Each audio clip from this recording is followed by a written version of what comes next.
Life before the accident was different. I, Eden, was 19, fiercely independent, and a snowboarding enthusiast. That changed in a heartbeat. After the crash, everything went downhill, not just for me, but for my family too. My mom, Sarah, she's a saint, always there, always caring. But Dad, well, he's a piece of work. Self-centered doesn't even begin to cover it. It was just another ordinary evening at home, me in my wheelchair by the window, Mom reading in her chair, and Dad. Dad was late, as usual. The tension was a thick fog in the room, even before he burst through the door with that grin plastered across his face. The kind of grin that made you want to leave the room. Guess what? Dad bellowed, throwing his coat onto the sofa, not caring where it landed. Mom looked up, weary. What is it, Mark? Old man's finally kicked the bucket, he exclaimed, practically jumping with joy. I felt my heart drop. He was talking about Grandpa, Mom's dad. How could he be so cruel? Mom's face drained of color.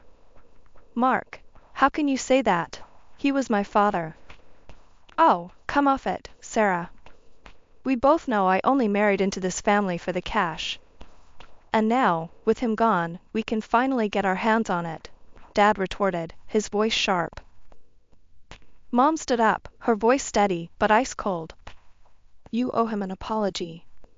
He was a good man, and you've never given him the respect he deserved.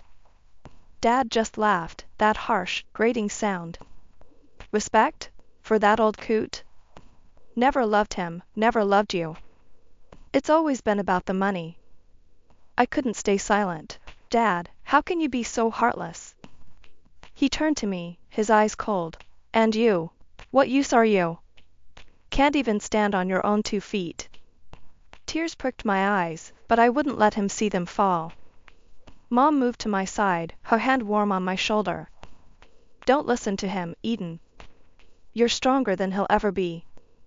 But the words had already sunk deep, leaving a scar that felt as physical as the one on my spine. The room was thick with tension, a silent battleground. Dad's phone rang, and he answered with a laugh, turning his back on us. Yeah, he's finally gone. Party at mine this weekend. Bring the good stuff. Mom sighed, her eyes meeting mine with a sadness that mirrored my own. Let's go to bed, Eden. There's nothing for us here. As we left Dad to his call, I couldn't help but feel a piece of our family die with Grandpa. Dad's joy at his passing was a poison, one that threatened to consume what little love was left in our home. The next day was no better. Dad was gone before we woke, probably off to celebrate his newfound freedom. Mom tried to smile over breakfast, but it didn't reach her eyes. We'll get through this, Eden. Together, she said, squeezing my hand. I nodded, forcing a smile. Together. As the days turned to weeks, the house felt more like a prison. Dad's presence loomed large, even in his absence. The joy he felt at Grandpa's death was a clear message. He was in charge now, and we were just living in his world. After Grandpa's funeral, our house became a war zone. Dad's mask was off, his true nature unchained. The air was thick with disdain, especially towards me. My wheelchair seemed to be a trigger for him, a symbol of something broken he couldn't stand. One evening, the atmosphere at dinner was more suffocating than usual. Mom tried to keep things light, but you could cut the tension with a knife. So, how was your day, Mark? Mom asked, her voice a bit too cheerful. Dad snorted, shoveling food into his mouth. Same old, but better knowing there's one less leech sucking my wallet dry. Mom's fork paused midair. Mark, please, can we not do this tonight? He glared at her, then at me. Oh, I'm sorry. Are we pretending the freeloader isn't sitting right here? I felt my cheeks burn, my hands clenching into fists under the table. I'm right here, Dad. You don't need to talk about me like I'm not. He laughed, a sound that made my skin crawl. Oh, now the cripple speaks up. What are you gonna do, huh? Race me? Mom stood up, her chair scraping back. Mark, that's enough. He just raised an eyebrow, challenging her. Or what? You'll leave me? Please. We both know you'll be lost without me. The words stung, not because they were true, but because they were meant to hurt. Mom sat down, defeated. Dinner continued in silence, each bite tasting like ash. A few days later, Lisa, the new nurse, arrived. From the get-go, I knew something was off. Her smile was too tight, her eyes cold. "Nice to meet you, Eden," she said, her voice dripping with something I couldn't place. Was it disdain? Pity? "Yeah, sure," I replied, not in the mood for pleasantries. As the days passed, her accidents became more frequent. A cup of tea slipped from her hands, drenching my lap. "Oh, my bad," she'd say, her apology as fake as her smile. One afternoon, I was trying to navigate through the living room, and she was supposedly helping. "Oops," she exclaimed as my wheelchair suddenly jerked, sending me crashing into a side table. "Lisa, what the hell?" I shouted, pain shooting up my arm. "Oh, sweetie, I'm so sorry." "It was an accident," she cooed, but her eyes told a different story. Mom walked in at that moment, her face clouded with worry. "What happened?" "Lisa happened," I said, my voice tight with anger. Mom turned to Lisa, her gaze stern. "This needs to stop. Now." Lisa put on her best innocent face. "I really didn't mean to, Sarah. It was an accident." But the incidents didn't stop.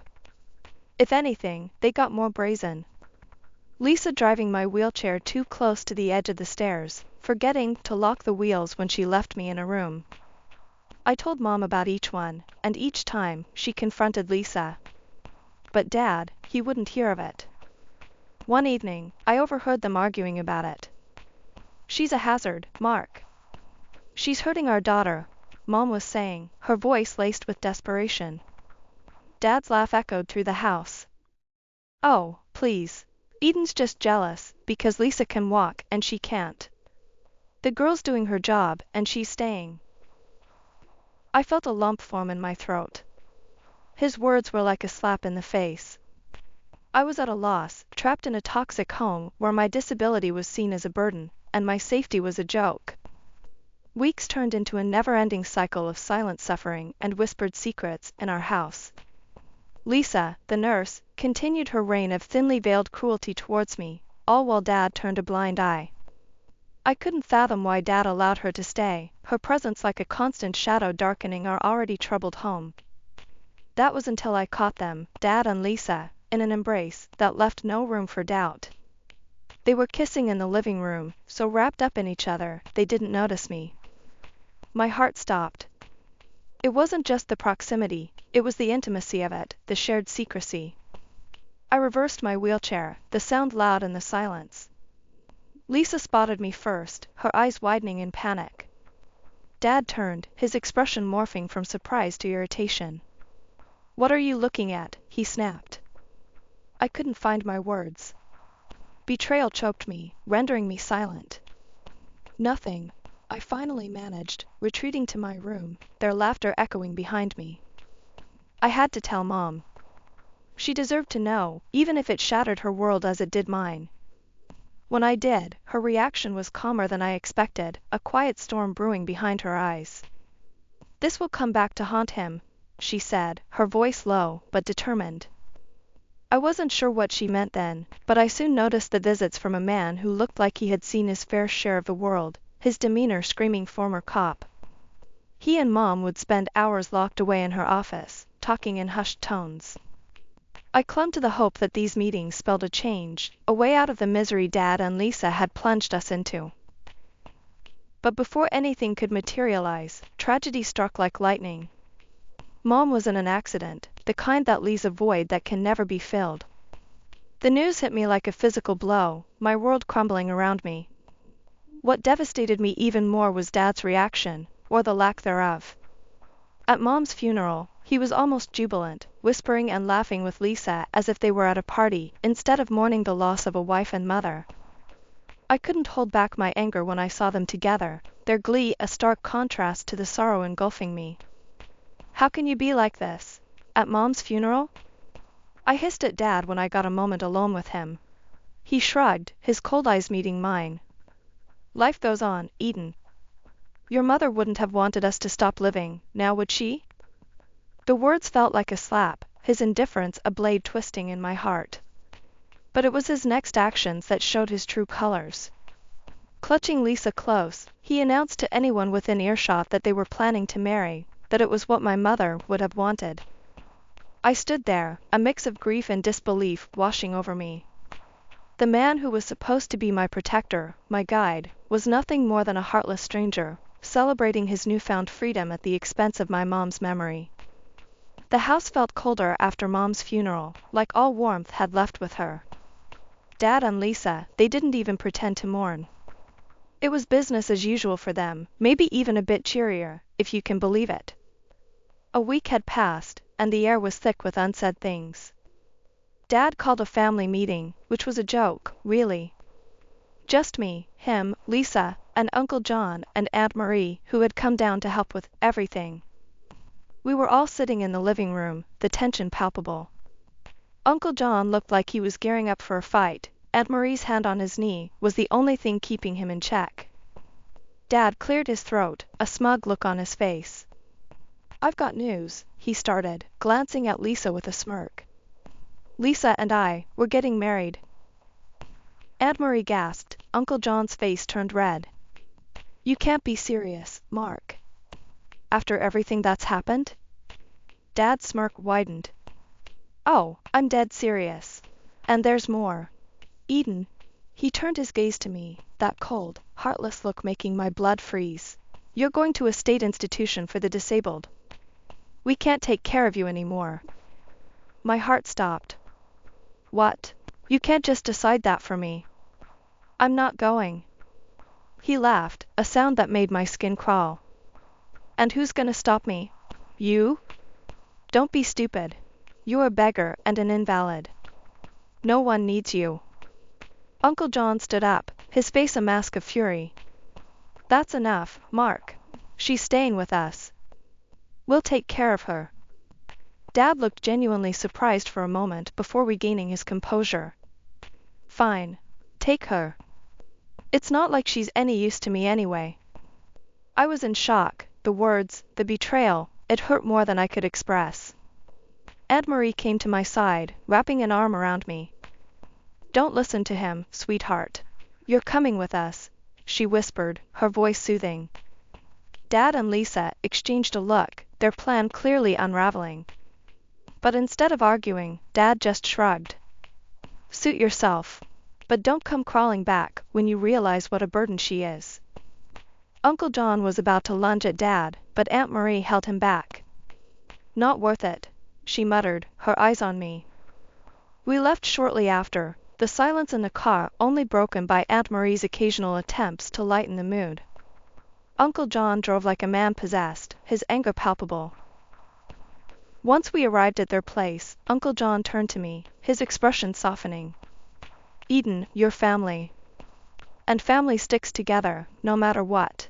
That man, he couldn't even bring himself to call Dad, is no family of ours. Aunt Marie nodded, taking my hand. We'll figure this out, honey. You're safe with us now. That night, lying in a strange bed in Uncle John and Aunt Marie's guest room, I couldn't help but replay Dad's words in my mind. A burden. Unwanted. But then I'd remember Uncle John and Aunt Marie's kindness, and a sliver of hope pierced the darkness. Maybe, just maybe, things could get better from here. Adjusting to life at Uncle John and Aunt Marie's felt like breathing fresh air after being underwater for too long. In their home, my wheelchair wasn't a barrier, it was just part of me. They never made it feel like a big deal, and for that, I was endlessly thankful.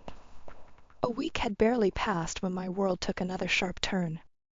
Dad showed up out of nowhere, looking a mess. His eyes were desperate, his clothes disheveled. He blurted out news that felt like a punch to the gut. Mom's will had left everything to me. The house, the money, it was all mine now. Turns out, Mom had a detective on her tail, before she passed, the same guy I'd seen sneaking around.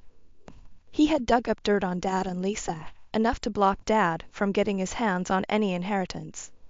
Dad tried to play on my sympathies, saying things like, "You don't need all that money. What's a girl in a wheelchair gonna do with it? Just give it to me." Uncle John lost it at that. "Get out of my house," he roared, standing up so fast his chair nearly toppled over. "You've got some nerve, showing up here and spewing that garbage." Dad was shown the door, literally. Uncle John made sure of it, his anger a clear warning against coming back. The decision to move back into my childhood home was bittersweet. Uncle John and Aunt Marie insisted on coming with me, making sure everything was still in place for my return. The house had been modified years ago to accommodate my wheelchair, so navigating the familiar spaces brought a surge of memories. Rolling through each room, I couldn't help but feel the presence of my mom. This was where we had laughed, cried, and shared our lives. Now, with the house officially mine, I felt her absence more keenly than ever. Uncle John broke my reverie. "What do you think, kiddo? Ready to make this place your own again?" I nodded, feeling a mix of sadness and determination. "Yeah, I am. It's going to be different, but I think Mom would have wanted me to have a fresh start here." Aunt Marie smiled, her warmth enveloping the room. "She'd be proud of you, Eden. We all are. And remember, we're just a phone call away." As they helped me settle in, I thought about Dad's words, his attempt to diminish me because of my disability. But sitting in my home, surrounded by love and support, I realized his words couldn't touch me anymore. I was more than my wheelchair, more than the limitations he tried to impose on me. This house, my inheritance, wasn't just about the money or the property. It was a testament to my mom's love and foresight. It was a safe haven, a place where I could start anew, building a life on my terms. "Thanks, Uncle John, Aunt Marie, for everything," I said, my voice steady with newfound resolve. "I'm not sure what the future holds, but I'm ready for it. With or without Dad."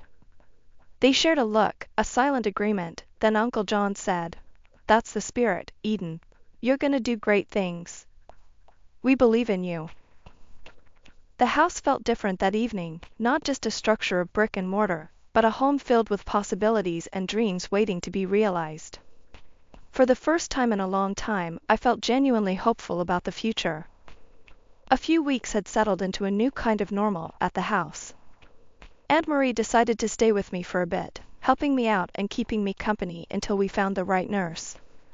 It was nice, having her around. Made the big, old house feel warm again. One lazy afternoon, we were in the kitchen, Marie flipping through a cookbook, when we heard a car pull up. We glanced at each other, both of us tensing up. When we saw it was Dad, and that nurse of his, Lisa, my heart sank a bit. But I was determined to face them, to show I wasn't the same person they'd left behind. Dad knocked, his face all desperate when I opened the door. Lisa stood behind him, her arms crossed, looking everywhere but at me. "Can we talk?" Dad's voice was softer than I remembered, but I could still hear the selfishness underneath. I nodded, out of some old respect or maybe just curiosity. "All right, talk." He started rambling about how hard things had been since they left, how he'd racked up debts, thinking he'd get a piece of Mom's inheritance. Lisa just rolled her eyes, like she'd heard this sob story too many times. "And now, well, we've got nowhere decent to stay. I was thinking, maybe we could come back here." He trailed off, looking hopeful. I couldn't believe what I was hearing. After everything, he thought he could just waltz back in? I felt Aunt Marie's hand on my shoulder, a silent sign of support. "No," I said, stronger than I thought I could. "You made your bed, now lie in it." Dad's face fell, and for a moment, I almost felt sorry for him. Almost. As they turned to leave, Dad and Lisa started arguing right there in my driveway. It was like watching a trashy TV show live. "I want those jewels back, the ones I gave you," Dad shouted, his voice cracking with desperation. Lisa laughed, harsh and loud. "As if, why would I give anything to a broke old man? You promised me a life of luxury, not debts." Aunt Marie and I watched from the doorway, not even trying to hide our interest. It was a mess, but it was also a kind of closure. Seeing them like that, at each other's throats over the very things that had torn our family apart, I felt a weight lift off me. I turned to Aunt Marie, who had a small smile on her face. "Let's go back inside," I said. "I've had enough drama to last a lifetime." She nodded, and we closed the door on that chapter of our lives for good. That night, Aunt Marie and I sat in the living room, a sense of peace between us. The house felt different now, like it was really mine. Our laughter echoed through the rooms, filling the space with new memories. "I'm proud of you, kiddo," Aunt Marie said, her voice warm. "Your mom would be too." I smiled, looking around at the home I was beginning to rebuild. "Thanks, Aunt Marie. I think I'm finally starting to feel like myself again." The path ahead wasn't going to be easy, but with Aunt Marie by my side and the memory of my mom's strength guiding me, I knew I could face anything. Sweet justice, indeed, but also a fresh start. Life after Dad and Lisa's showdown felt like turning over a new leaf. Aunt Marie stayed with me, her presence a constant comfort as we navigated my new reality together. We were in the thick of interviewing nurses, trying to find someone who wasn't just qualified, but also a good fit personality-wise. One afternoon, we sat in the living room with a candidate named Jenna. She was young, around my age, with a bright smile and an easygoing manner that made me like her almost instantly. "So, why nursing?" Aunt Marie asked, getting straight to the point as she always did. Jenna leaned forward, her hands clasped. "I've always wanted to help people. To make a real difference, you know? And after my granddad got sick, I realized this is how I could do it." I nodded, impressed by her sincerity. "What about working with someone in a wheelchair? Any experience with that?" Jenna nodded eagerly. "Yes, actually. I volunteered at a rehab center during college. It's about making life easier, more enjoyable. I believe in focusing on what people can do, not what they can't." Aunt Marie and I exchanged a look, a silent agreement passing between us. "We'll let you know soon," Aunt Marie told her as the interview wrapped up. But I had a good feeling about Jenna. After Jenna left, Aunt Marie turned to me, a smile playing on her lips. "Well, what do you think?" I smiled back, feeling more hopeful than I had in a long time. "I like her. She seems right." The decision to hire Jenna was a turning point. She wasn't just a nurse, she became a friend. Someone who laughed with me, not at me. Who saw beyond the wheelchair. One day, Jenna and I were in the garden, enjoying the afternoon sun. I was telling her about my plans for the place, how I wanted to make it more accessible, to maybe even start a small garden of my own. Jenna was all in. "That sounds amazing, Eden. Count me in. I might not have a green thumb, but I'm a quick learner." Aunt Marie watched us from the kitchen window, a satisfied smile on her face. Later, she joined us outside, bringing out a pitcher of lemonade. "To new beginnings," she toasted, raising her glass. Jenna and I echoed the sentiment, our glasses clinking in the golden afternoon light. Months have rolled by since I took back control of my life. I'd even started taking online courses to continue my education, not letting my wheelchair define what I can or cannot do. I decided to give a chunk of the inheritance from my mom and grandpa to a foundation that helps folks in wheelchairs get back on their feet, so to speak. It feels good, you know? Making a difference, giving back in a way that feels personal to me. As for Dad, last I heard, he's scraping by, working jobs he once would have turned his nose up at. The high life he once lived, all that charm and polish, it's gone. People barely recognize him now. And it's not like I get a kick out of hearing about his downfall. It's more like it's confirmed something I've come to believe: karma's real. It catches up to everyone eventually, serving up exactly what they deserve. Living with this mindset, I've found a kind of peace. I'm focusing on my studies, my recovery, and working on making my home, and maybe even the world, a bit better for people like me. Jenna and I, we talk a lot about the future, about plans and dreams. It's funny, not too long ago, I couldn't picture a future worth looking forward to. We're doing good, aren't we, Jenna? I asked her one evening as we sat in my newly accessible garden, a project we tackled together. Better than good, Eden. You're smashing it, she replied with that cheeky grin of hers. It's moments like these that remind me how far I've come. From feeling trapped in a life I didn't want, to building one that feels right. My journey's had its share of ups and downs, but here I am, moving forward, wheelchair and all.